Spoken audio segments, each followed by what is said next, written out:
खुशबू, तेरे मायके वाले कहीं दिखाई नहीं दे रहे, क्या हुआ, शादी में नहीं आए? तभी खुशबू गहरी सांस लेते हुए कहती है, दीदी कैसे आते जब उन्हें बुलाया ही नहीं गया, उन्हें तो शादी का कार्ड तक नहीं दिया गया। खुशबू इस सवाल का जवाब देते देते थक गई थी। जब सब लोगों को उसके सास ससुर की करतूत के बारे में पता चला तो सब हैरान रह गए। शादी में अपनी बहू के पियर वालों को नहीं बुलाने का क्या था कारण? आज घर में बड़ी व्यस्तता थी। घर में शादी का माहौल जो था, 2 दिन बाद ही खुशबू की ननद शिवानी की शादी है और आज उसका महिला संगीत था। खुशबू को शादी की भागदौड़ में पार्लर जाने का समय नहीं मिल पाया था। खुशबू सोच रही थी कि अब तो खुद ही तैयार होना पड़ेगा, पर खुशबू को ज़्यादा मेकअप करना नहीं आता था। फिर भी उसने हल्का मेकअप किया और पीले रंग का सूट पहना, कानों में बड़े बड़े झुमके पहने। कोई ज़्यादा साज सज्जा न आने के कारण बालों का सिंपल सा स्टाइल बना लिया था। तैयार होने के बाद खुशबू बहुत ही सुंदर लग रही थी। पीले रंग के सूट में वह खूब जच रही थी। तभी कमरे में खुशबू का पति पंकज आता है। खुशबू को देखकर पंकज भी उसकी तारीफ किए बिना नहीं रह पाता है। खुशबू ने बात को टालते हुए कहा, तुम किसी काम से आए थे क्या? पंकज ने कहा, अरे हाँ, मैं तो भूल ही गया, वह बुआ जी तुम्हें बुला रही हैं। खुशबू ने कहा, ठीक है, आप चलो, मैं आती हूँ। सुनकर पंकज कमरे से चला जाता है और खुशबू मुस्कुराकर रह जाती है। खुशबू बुआ जी से मिलने के लिए जाती है।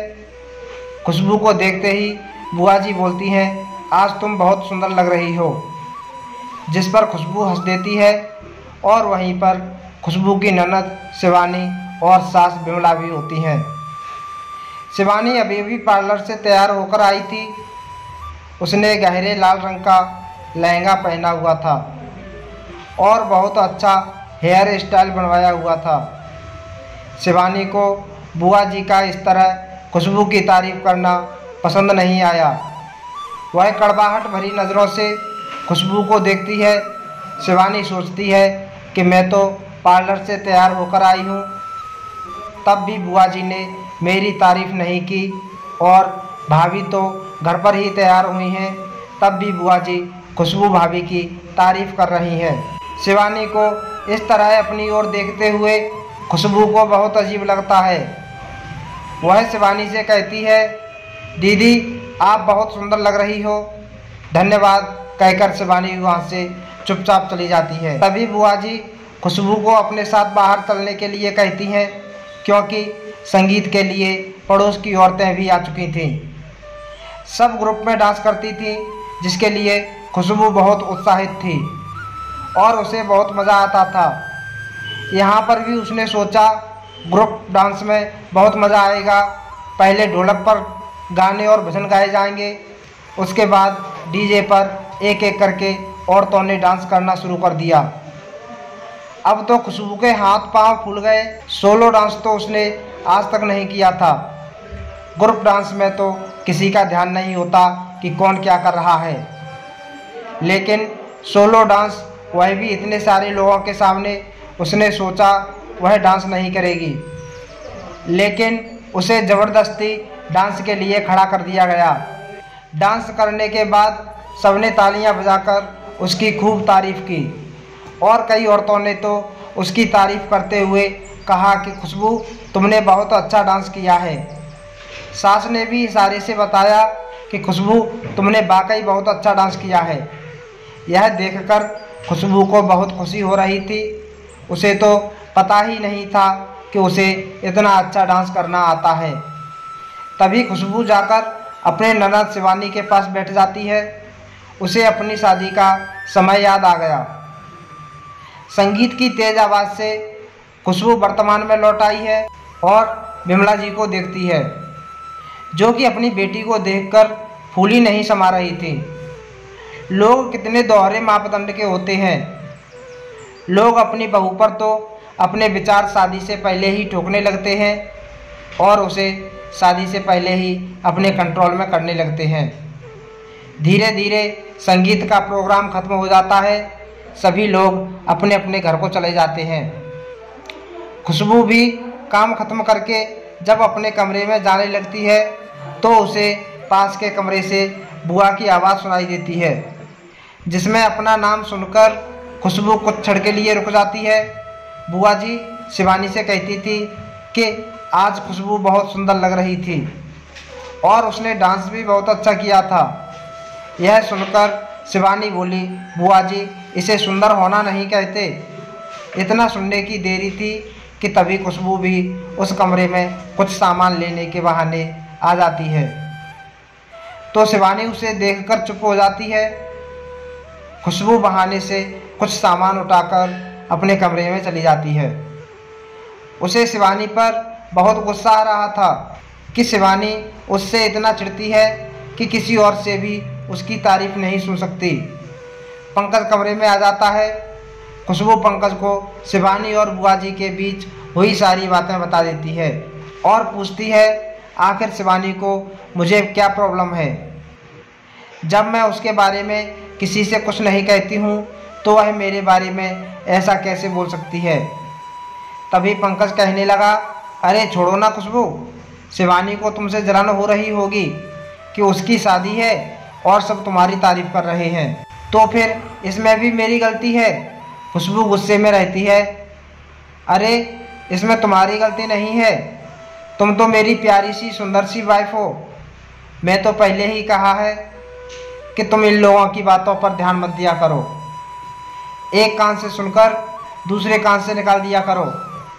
पंकज उसे प्यार से समझाता है। पंकज की बात सुनकर खुशबू को हंसी आ जाती है, पर खुशबू सोचने लगती है कि लोग बहू और बेटी में इतना भेदभाव क्यों करते हैं।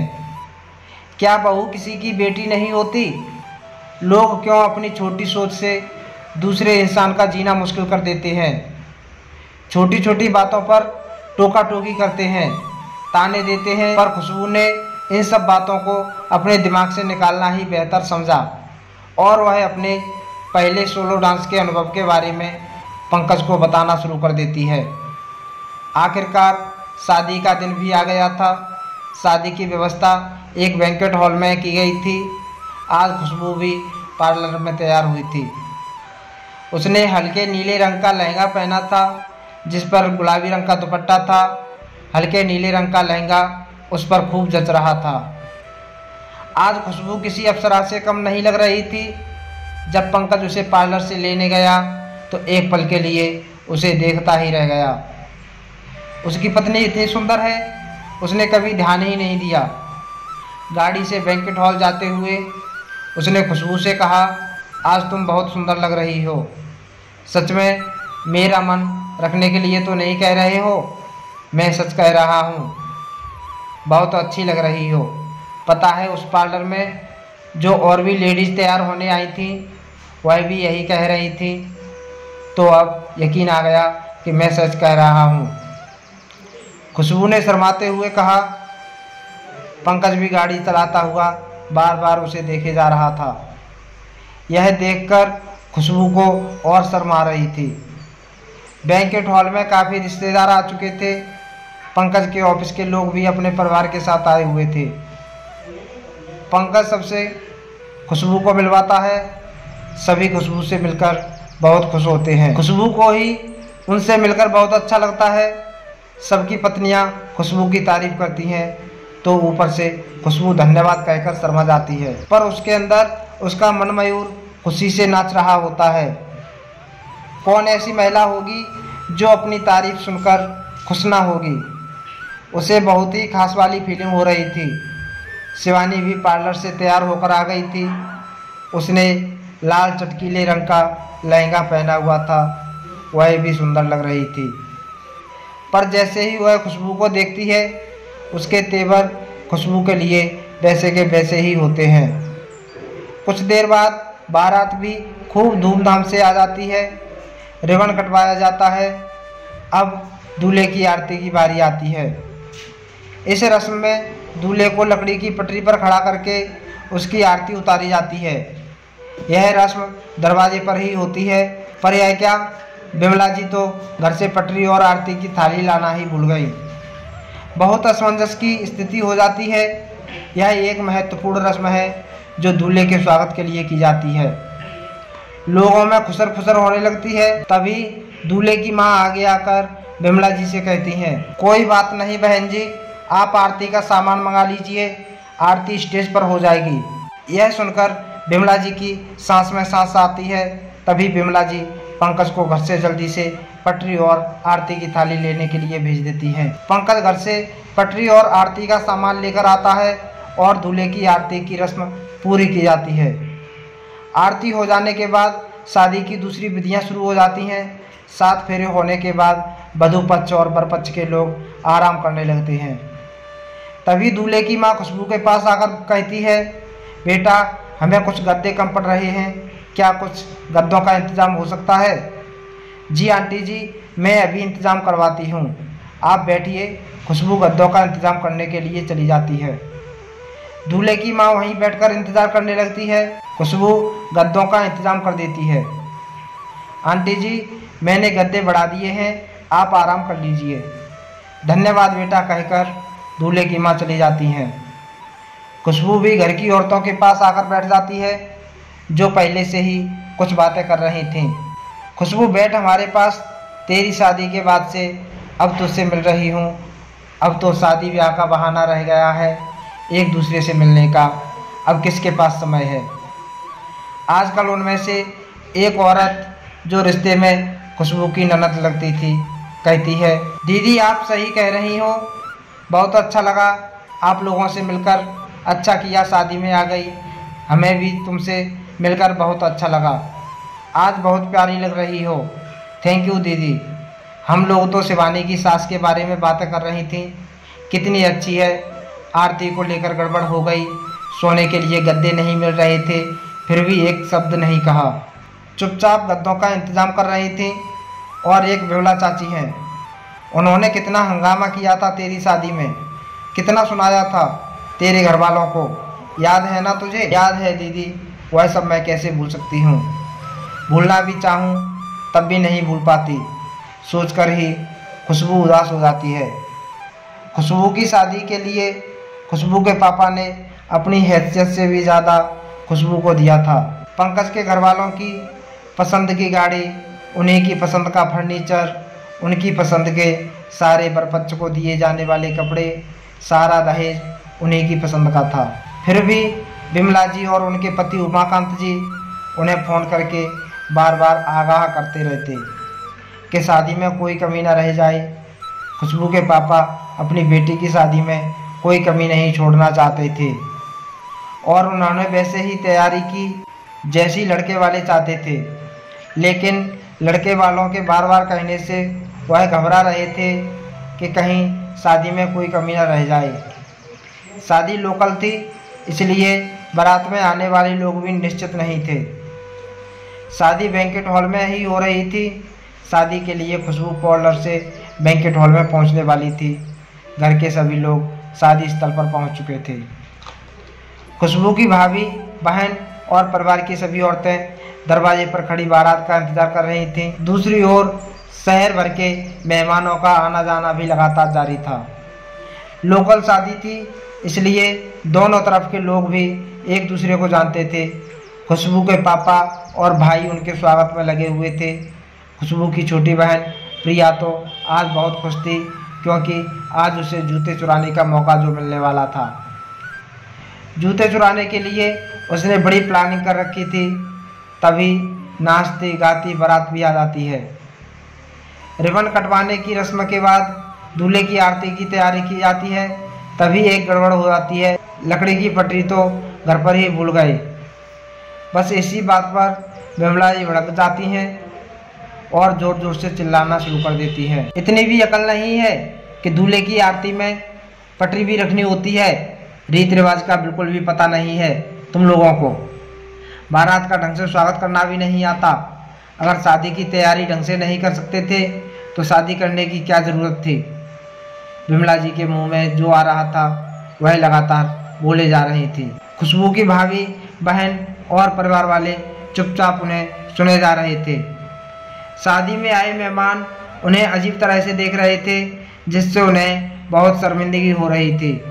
शादी का वातावरण अजीबोगरीब हो गया था, पर विमला जी तो रुकने का नाम ही नहीं ले रही थी। प्रिया को बहुत रोना आ रहा था, उसे वहाँ खड़ा नहीं हुआ जा रहा था। सारे मेहमान यही तमाशा देख रहे थे। फिर किसी तरह विमला जी की बहन ने उन्हें चुप कराया और दूसरी तरफ ले गई। तब जाकर कुछ शांति हुई। चुपचाप दूल्हे की आरती कर ली गई। अब शादी में किसी को वह उत्साह नहीं रहा। खुशबू का भाई अमन पंकज को स्टेज तक ले जाता है, पर तब तक चारों ओर सन्नाटा पसर जाता है। विमला जी के व्यवहार से सभी हैरान थे कि वह ऐसा कैसे कर सकती है। सारे मेहमानों के सामने लड़की वालों को इतना कैसे सुना सकती हैं। पर विमला जी को अपने किए का कोई पछतावा नहीं था। अमन के दोस्त करण से रहा नहीं जाता। वह अमन से कहता है, यार कैसे लोगों में तुमने अपनी बहन की शादी कर दी, यह तो बहुत ही घटिया लोग हैं। इस पर अमन कहता है, हमने तो उनके बारे में पूछताछ की थी, तब तो यह सही लग रहा था। देख ले यार, मुझे तो सही नहीं लग रहा है। करण अमन से कहता है। अब अमन को भी अपनी बहन की चिंता हो रही थी। वह सोच रहा था कि जो औरत इतने लोगों के बीच ऐसा व्यवहार कर सकती है, वह अपने घर पर क्या करती होगी, कैसे रहेगी खुशबू। अभी अमन यह सब सोच ही रहा था कि तब तक खुशबू भी बैंक्वेट हॉल में पहुंच जाती है। शादी की सभी रस्में हो रही थीं, पर खुशबू को कुछ कमी लग रही थी, क्योंकि कोई भी खुश नज़र नहीं आ रहा था। उसे अभी तक किसी ने नहीं बताया था कि बहुत बड़ा हंगामा हुआ था। किसी ने कोई मजाक नहीं किया, न जूते चुराने की रस्म हुई, बस बेमन से सब उपस्थित थे।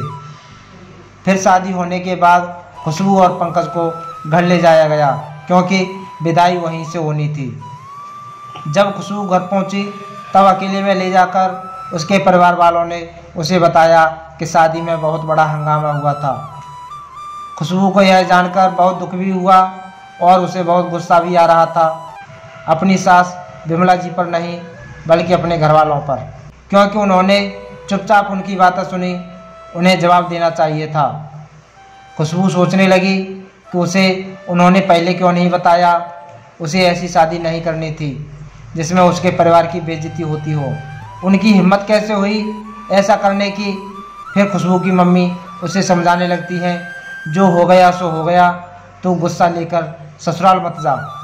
शादियों में यह सब तो होता रहता है, अब शादी हो गई है, उसे अच्छे से निभाना। खुशबू चुपचाप अपनी मम्मी की बातें सुनती है। आज पहली बार उसे अपने होने पर अफसोस हो रहा था। उसी के कारण उसके परिवार का इतना अपमान हुआ, उन्हें इतनी बातें सुननी पड़ी। क्या लड़की के माता पिता होना इतना बड़ा अभिशाप होता है? क्या उनकी कोई इज्जत नहीं होती? यह सोचती हुई खुशबू भारी मन से अपने घर से विदा हो गई। खुशबू कहाँ खो गई? खुशबू की ननद ने उसे हाथ लगाकर पूछा। उनके हिलाने से खुशबू अतीत से वर्तमान में लौट आई। क्या हुआ खुशबू, कहाँ खो गई? ननद खुशबू से पूछती है। कुछ नहीं दीदी, बस ऐसे ही सोच रही थी, कहकर खुशबू मुस्कुरा देती है। पर वह मुस्कुराहट उसके अंदर के दर्द को छिपा नहीं पाती। तभी एक महिला जो रिश्ते में उसकी जेठानी लगती है, उससे पूछती है, खुशबू तेरे मायके वाले कहीं दिखाई नहीं दे रहे, क्या वह शादी में नहीं आए? तभी खुशबू गहरी सांस लेते हुए कहती है, दीदी कैसे आते, जब उन्हें बुलाया ही नहीं गया, उन्हें तो शादी का कार्ड तक नहीं दिया गया। खुशबू इस सवाल का जवाब देते देते थक गई थी। अब तक कई रिश्तेदार उसे उसके मायके वालों के बारे में पूछ चुके थे। हर बार जवाब देते हुए उसका मन टूट जाता था। शादी का कार्ड नहीं दिया, यह तो हद हो गई। अपने संबंधियों के साथ ऐसा कोई करता है भला? चाहे कोई भी बात हो, पर कार्ड तो देना ही चाहिए था। दीदी यहाँ तो जो हो जाए वही कम है, आप तो सब कुछ जानते ही हैं, कहकर खुशबू चुप हो जाती है। खुशबू को यूं उदास देखकर उसकी जेठानी बात को बदल देती है। खुशबू, शिवानी की ज्वेलरी तो बहुत सुंदर है, उसका लहंगा इतना खास नहीं है, सिंपल लाल रंग है, कुछ अलग नहीं लग रहा? कितने रुपए का है? 40,000 का है दीदी। इतने पैसे खर्च किए उतने वसूल नहीं होंगे। तेरा लहंगा बहुत सुंदर है। तूने लहंगा यहीं से लिया था या लुधियाना से? नहीं दीदी, यह तो मैं चांदनी चौक से लिया था। मेरी एक सहेली फैशन डिजाइनर है, उसी ने मुझे यह दिलवाया था। उसे कपड़ा और फैशन की बहुत जानकारी है। वह तो दिख रहा है, नीले रंग का शर्ट भी कुछ अलग हटके है। जेठानी लहंगे को निहारते हुए कहती हैं। ऐसे ही बातें करते करते विदाई का समय भी आ गया। विदाई के समय विमला जी को उदास देखकर शिवानी की सास उन्हें तसल्ली देती है कि वह शिवानी को बेटी बनाकर रखेंगे। उनके यह शब्द सुनकर खुशबू विमला की ओर देखती है, जो अपनी बेटी को प्यार किए जा रही थी। शिवानी की विदाई हो जाती है। उसके बाद पंकज और खुशबू गुड़गांव आ जाते हैं। क्या कोई बम फूटने वाला है? क्यों तुमने रास्ते पर बात नहीं की? मैं बस इंतज़ार कर रहा हूँ कि कब फटेगा। आपको मजाक सूझ रहा है? मजाक नहीं, मुझे पता है बहुत कुछ गलत हुआ है और उसके लिए काफ़ी हद तक मैं भी जिम्मेदार हूँ। अगर मैंने उन्हें हमारी शादी के बाद ही रोक दिया होता, जब उन्होंने पहली बार तुम्हारे साथ बुरा बर्ताव किया था, तो आज उनकी यह सब करने की हिम्मत नहीं होती। पंकज को अपने बर्ताव पर अफसोस हो रहा था। पता नहीं जिस चीज़ के लिए उन्होंने हमारी शादी में इतना हंगामा किया था, शिवानी की शादी में उन्होंने उससे भी ज़्यादा गलतियाँ की। क्या उन्हें एहसास हुआ होगा कि उन्होंने मेरे परिवार के साथ कितना बुरा व्यवहार किया था? भगवान ने उन्हें वैसी स्थिति में डाला। क्या उन्होंने उनका इशारा समझा होगा कि वह दूसरों के साथ कितना बुरा बर्ताव करती हैं? नहीं समझा होगा। खुशबू को बहुत गुस्सा आ रहा था। उससे भी आगे बढ़कर उन्होंने मेरे परिवार को शादी में न्योता तक नहीं दिया। क्या इस घर में मेरा इतना भी सम्मान नहीं? मैं लोगों के सवालों का जवाब देते देते थक गई हूँ। क्या कसूर था मेरे पापा का? क्योंकि उन्होंने इतने सालों में पहली बार अपनी बेटी का पक्ष लिया था और उनकी गलत बातें सुनने से इनकार कर दिया था। इसका बदला उन्होंने सारे समाज के सामने लिया। उन्हें इतनी भी शर्म नहीं थी कि मेरा भाई हर साल दीपावली पर उनके घर आता था। वह हैं जो उससे ढंग से बात तक नहीं करती थी। मैं भी अपनी भाई को मना करती थी कि तू यहाँ मत आया कर, पर वह कहता था कि रस्म निभाने के लिए यह सब करना पड़ता है। खुशबू गुस्से से आग बबूला हो चुकी थी। बोलते बोलते उसकी आंखों में आंसू बहने लगते हैं। वह कहती है वह हमेशा मेरे और मेरे परिवार की बेइज्जती करती हैं। हमारी शादी में भी उन्होंने यही किया था और अब शिवानी की शादी में भी यही किया। जब से हमारी शादी हुई है उनका मेरे प्रति यही व्यवहार है। पर अब बहुत हो गया, मैंने बहुत निभा लिया। अब मैं और समझौते नहीं करना चाहती। खुशबू दृढ़ निश्चय के साथ अपने आंसू पोंछ लेती है। पंकज बोला, तुम्हारे हर फैसले में मैं तुम्हारे साथ हूँ। अब मैं तुम्हारे ऊपर किसी तरह का दबाव नहीं डालूंगा। पंकज खुशबू से वादा करता है। अगले दिन पंकज ऑफिस चला जाता है। खुशबू घर के काम कर रही होती है, पर उसका गुस्सा अभी भी शांत नहीं हुआ था। वह सोच रही थी कि अगर शादी में न जाती तो क्या होता। उसके सास ससुर को लोगों का मुंह बंद करना मुश्किल हो जाता, लेकिन वह अपनी ओर से लोगों को बातें बनाने का मौका नहीं देना चाहती थी। लेकिन उसके ससुराल वालों को उसकी किसी चीज़ की कद्र नहीं है। यही सोचते सोचते शाम कब हो गई उसे पता ही न चला। तभी पंकज भी घर आ गया। खुशबू फिर भी पंकज से नाराज़ थी।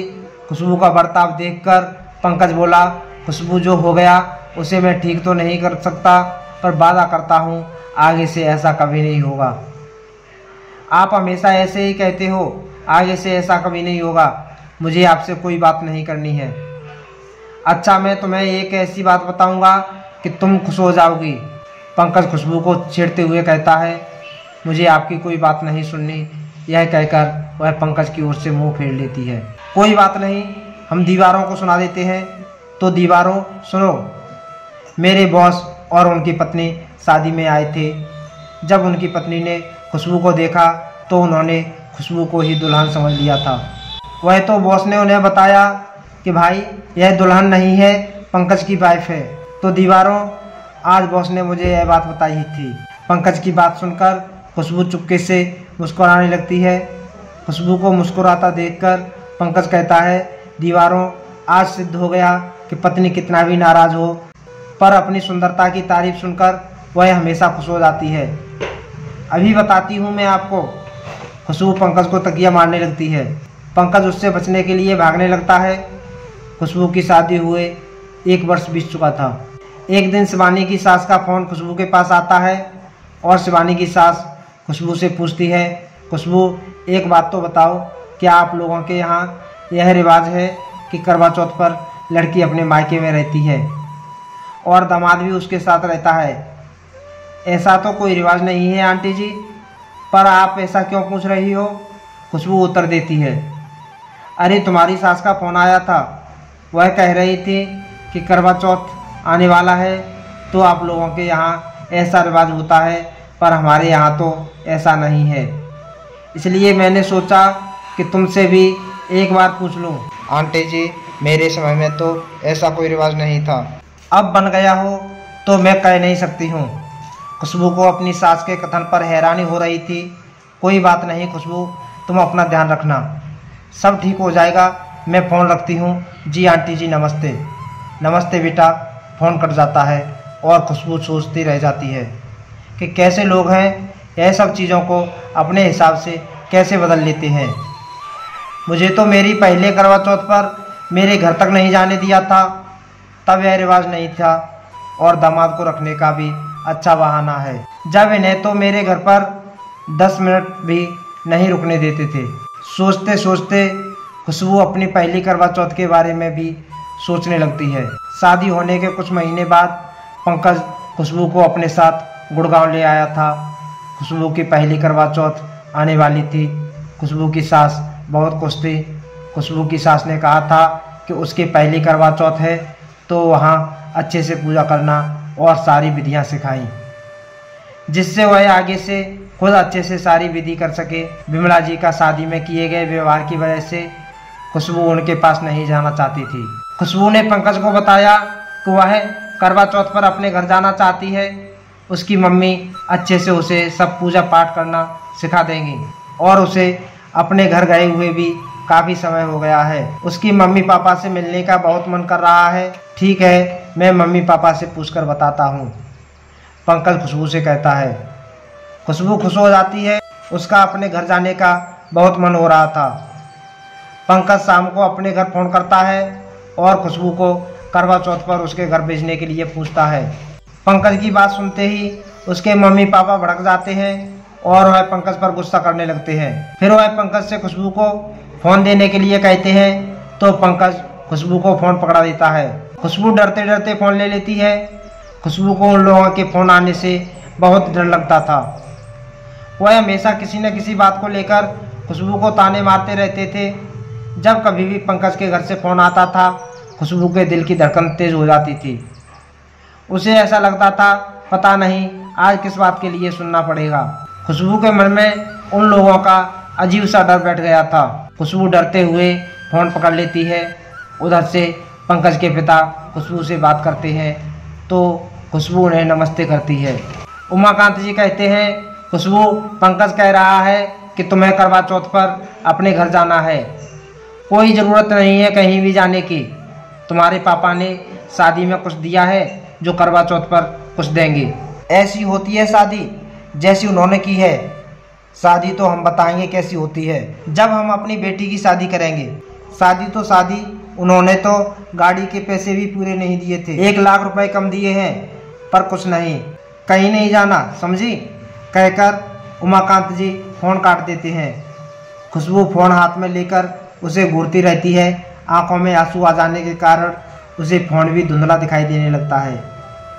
खुशबू की ऐसी हालत देखकर पंकज को उसकी चिंता होने लगती है। वह खुशबू से पूछता है, क्या हुआ खुशबू, तुम्हें ऐसे क्यों बैठी हो? क्या कहा पापा ने? खुशबू पंकज की बात का कोई जवाब नहीं देती और कुछ सोचकर अपने घर फ़ोन लगा देती है। उसकी मम्मी फ़ोन उठाती हैं।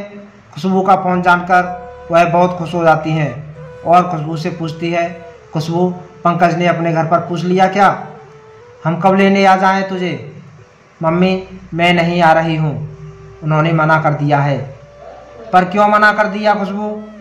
उनकी बात का कोई जवाब नहीं देती और उनसे पूछती है मम्मी पापा जी कहाँ हैं? मुझे उनसे बात करनी है। तेरे पापा यहीं हैं, क्या बात है? खुशबू की मम्मी को चिंता होने लगती है। आप प्लीज़ पहले पापा जी को फ़ोन दो। खुशबू की मम्मी हार कर खुशबू के पापा को फ़ोन दे देती हैं। खुशबू के पापा फ़ोन लेते हैं। खुशबू क्या बात है बेटा? पापा जी आप मुझे यह बताइए, आपने गाड़ी के लिए कितने पैसे दिए थे? बेटा जितने उन्होंने मांगे थे पूरे 8 लाख दिए थे, पर उनके पापा तो कह रहे हैं कि आपने 1 लाख कम दिए थे। नहीं बेटा पूरे पैसे दिए थे, हमारे पास गवाह भी है जिन्होंने शादी कराई है, उनके सामने पूरे पैसे गिनकर दिए थे, फिर वह ऐसा क्यों कह रहे हैं? छोड़ो ना बेटा, यह सब तो शादी ब्याह में चलता रहता है, इन बातों को गंभीरता में नहीं लेते। नहीं पापा जी यह कोई छोटी बात नहीं है, जब आपने पूरे पैसे दिए हैं तो वह इस बात को झुठला कैसे सकते हैं? आप उनके पास जाकर इस बात को क्लियर कर लीजिए। कोई बात नहीं खुशबू, रिश्तेदारी में तो यह सब चलता रहता है, वैसे भी हम लड़की वाले हैं। पापा जी प्लीज़ अगर आप इस बात को उनके पास जाकर क्लियर नहीं करेंगे तो फिर मैं कभी भी इस गाड़ी में नहीं बैठूंगी। नहीं नहीं खुशबू, यह गाड़ी तो हमने तेरे लिए ही दी है बेटा, अगर तू ही इसमें नहीं बैठेगी तो हमारी इतनी मेहनत का क्या फ़ायदा? अच्छा ठीक है, मैं कल ही तेरे अंकल जी को लेकर तेरे ससुराल जाऊंगा। अब खुश हो? पापा जी अच्छा ठीक है, अब मैं फ़ोन रखती हूँ, आपसे कल बात करूँगी। ठीक है, फ़ोन कट जाता है। पंकज चुपचाप खुशबू के पास बैठा उसकी बातें सुन रहा था। उसे समझ नहीं आ रहा था कि क्या हो रहा है। फ़ोन कट जाने के बाद पंकज खुशबू से उसके दुखी होने का कारण पूछता है। खुशबू उसे पूरी बात बता देती है। बात पता चलने पर पंकज को बहुत बुरा लगता है। वह कहता है सॉरी खुशबू, मेरी वजह से ही तुम्हें हमेशा यह सब सुनना पड़ता है। मैं जितना सोचता हूँ कि सब मिलजुल कर खुशी से रहेंगे, उतना ही मेरे मम्मी पापा ऐसी हरकतें कर देते हैं कि मुझे खुद अपराध बोध होने लगता है। पता नहीं यह चीज़ कभी सही होंगी भी या नहीं। यह चीज़ तब तक सही नहीं हो सकती जब तक वह दूसरों को भी अपने बराबर सम्मान नहीं देते। उनके हिसाब से बहू का मतलब होता है जो चुपचाप उनकी हर गलत बात को मानने वाली हो। अगर बहू ने अपनी कोई बात रख दी तो उल्टा जवाब देना हो जाता है, और लड़की वालों की तो कोई इज्जत ही नहीं होती है क्योंकि वही लड़की वाले होते हैं। खुशबू अपनी आंखों में आंसू पोंछती हुई हंसने लगती है। पंकज कहता है खुशबू संभालो अपने आप को, क्या कह रही हो तुम? अपने घर जाना है तो तुम्हें छोड़ दूंगा, मुझे कहीं नहीं जाना। पता है कभी कभी मन करता है मर जाऊं, सब खत्म, सारी मुसीबत हमेशा के लिए ख़त्म हो जाएगी, मेरे परिवार की बेइज्जती होना ख़त्म। पर क्या मैं सुकून से मर सकती हूँ? तब क्या सब ठीक हो जाएगा? सब कहेंगे अरे शादी के बाद लड़की ने सुसाइड कर लिया, ज़रूर किसी से चक्कर चल रहा होगा, लड़की में ही कमी होगी। तब भी मेरी फैमिली को ही सुनना होगा। और अपने पापा का भी ख्याल आता है, उन्होंने मेरी हर छोटी से छोटी इच्छा पूरी की है, मुझे इतना प्यार दिया है और मैं इतना बड़ा दुख दूँ? मैं यह सब डिजर्व नहीं करती, इससे मेरा क्या होगा ये ख्याल नहीं आता। पंकज खुशबू के आंसू पोंछते हुए उससे सवाल करता है आपका क्या है? आप मज़े से अपनी मम्मी पापा की पसंद से दूसरी शादी कर लेना, मुझे कोई दूसरी शादी नहीं करनी, मैं अपनी इसी शादी में बहुत खुश हूँ। मुझे तुम्हें वह फ़ोन नहीं देना चाहिए था, मुझे क्या पता था पापा यह सब बात करेंगे। तभी पंकज कमरे से बाहर अपने पिता से फ़ोन पर बात करने के लिए चला जाता है। खुशबू भारी कदमों से अपने बिस्तर पर जाकर लेट जाती है और रोते रोते कब उसकी आंख लग जाती है उसे पता ही नहीं चलता। और पंकज कमरे में आता है तो वह सो चुकी होती है। पंकज खुशबू को सोता हुआ देखकर उसे कंबल उड़ा देता है।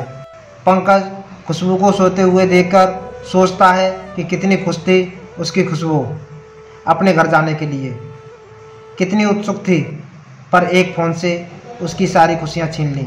पंकज खुशबू के सिरहाने बैठकर उसके बालों में हाथ फेरते हुए कहता है मुझे माफ़ कर दो खुशबू, यह सब मेरी गलती है, वह तुमसे यह सब कह जाते हैं क्योंकि मैंने कभी उन्हें रोका टोका नहीं।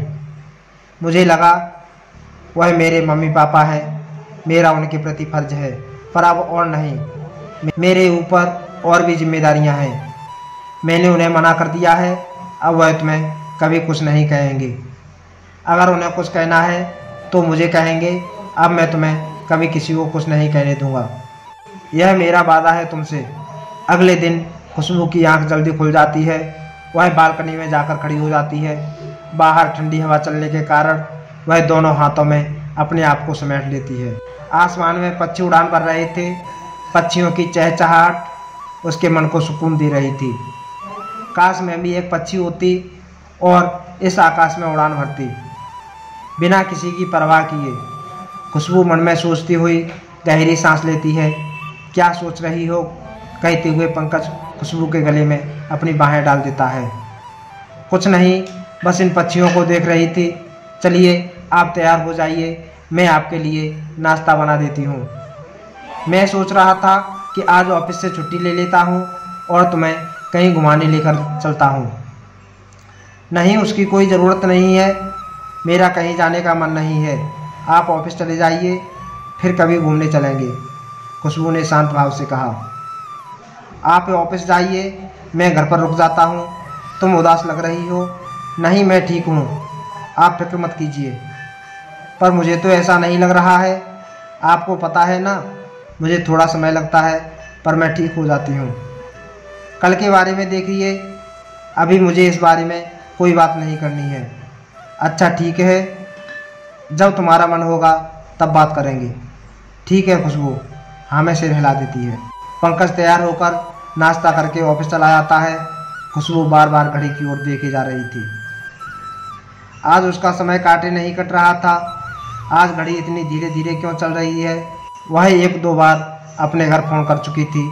उसकी मम्मी ने बताया कि उसके पापा जी से राजेश अंकल के साथ ससुराल गए हुए हैं। दोपहर के 2 बज चुके थे, तभी फ़ोन की घंटी बजती है। खुशबू की मम्मी का फ़ोन था। खुशबू ने फ़ोन का रिसीवर उठते ही हड़बड़ाते हुए पूछा, मम्मी बात क्लियर हो गई? हाँ बेटा हो गई। जैसे ही तेरे पापा जी घर आए, उन्होंने सबसे पहले तुझे फ़ोन करने को कहा। ले अपने पापा से खुद बात कर ले। खुशबू की मम्मी उसके पापा को फ़ोन दे देती हैं। हेलो हेलो पापा जी, नमस्ते। पापा जी सारी बात क्लियर हो गई? उन्हें पता चल गया कि हमने पूरे पैसे दिए हैं। हाँ बेटा पता चल गया, पर तू पहले सांस तो ले ले। आपने जो कहा उसे सुनने के बाद अब मैं चैन की सांस ले पा रही हूँ, वरना कल से तो जैसे मेरा दम ही घुटा जा रहा था। बेटा तू ऐसे परेशान न हुआ कर, हम हैं ना तेरी हर परेशानी को दूर करने के लिए।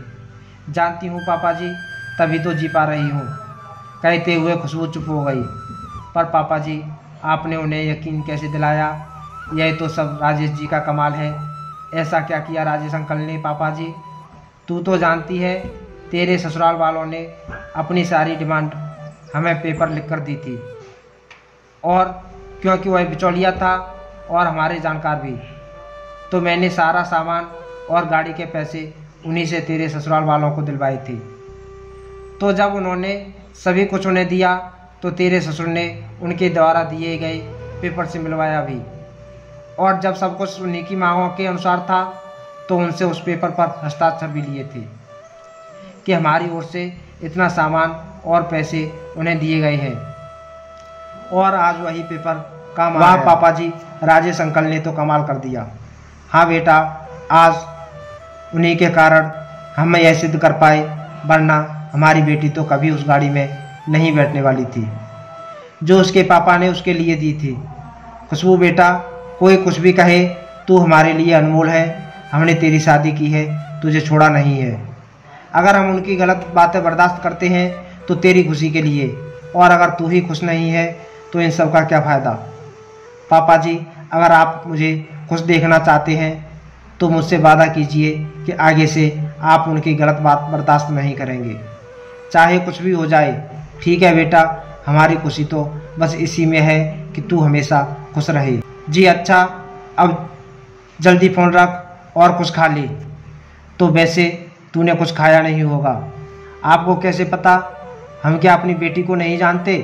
पापा जी अब दुनिया में सबसे अच्छे पापा हैं और तू दुनिया की सबसे अच्छी बेटी है। अपने पापा से बात करने के बाद अब खुशबू को काफ़ी हल्का लग रहा था। खुशबू वर्तमान में लौट आई है और उसे याद आता है कि वह पहले करवा चौथ पर अपने घर जाना था और कहाँ उन्होंने पैसे को लेकर उसे ताना मारने शुरू कर दिए थे। पता नहीं इन लोगों के दोहरे मापदंड कब समाप्त होंगे। खुशबू को याद आया कि जब उसने अपनी सास को बताया कि वह अंडे खाती है तो उसकी सास तुरंत कर बोली थी, हमें पहले पता होता तो हम ऐसी लड़की से अपने बेटे की शादी नहीं करते जो अंडे खाती है। हमारे घर में अंडे खाने का रिवाज नहीं है। खुशबू ने उसी दिन से अंडे खाने छोड़ दिया। यह बात अलग है कि शिवानी विमला जी के सामने बैठकर ही एग रोल खाती थी और वह उसे कुछ भी नहीं कहती थी। हालांकि पंकज ने कई बार खुशबू से कहा कि वह अगर एग रोल खाना चाहती है तो खा सकती है, किसी को पता नहीं चलेगा, पर खुशबू ने मना कर दिया। वह नहीं चाहती थी कि जो उनके यहाँ मना है वह काम करे। उसने पंकज से कहा, देखिए अंडा कोई ऐसी चीज़ नहीं है जो मैं छोड़ नहीं सकती, और जब आपके यहाँ नहीं खाए जाते हैं तो मैं छुपकर भी नहीं खाऊंगी। बस मुझे इससे परेशानी है कि जब शिवानी आपकी मम्मी के सामने बैठकर खाती है तो वह मुझे किस मुंह से ताने मारती है। पर रहने दीजिए, मुझे अब इन बातों की आदत हो गई है। खुशबू ने सोच लिया था और वह कोशिश करेगी कि ऐसी बातों पर ध्यान न दे, क्योंकि जब ध्यान देती है तो नुकसान उसका ही होता है और उसका मूड 2-3 दिन खराब रहता है। दूसरों की छोटी सोच से अपनी सुख शांति क्यों भंग करे। अब उसने निश्चय किया कि वह दूसरों की किसी भी ओछी बात पर ध्यान नहीं देगी। दूसरे नहीं बदलने वाले, इससे अच्छा है हम बदल जाएं और उन चीज़ों पर ज़्यादा ध्यान दें जो हमें खुशी देती हैं। तो दोस्तों, खुशबू ने जो सोचा वैसा ही करना चाहिए या सास ससुर को सबक सिखाना चाहिए? अपनी राय कमेंट करके ज़रूर बताएं। कहानी अच्छी लगी हो तो प्लीज़ वीडियो को लाइक करें और चैनल पर नए हैं तो चैनल को सब्सक्राइब करना ना भूलें। मिलते हैं एक और नई कहानी के साथ। बहुत बहुत धन्यवाद।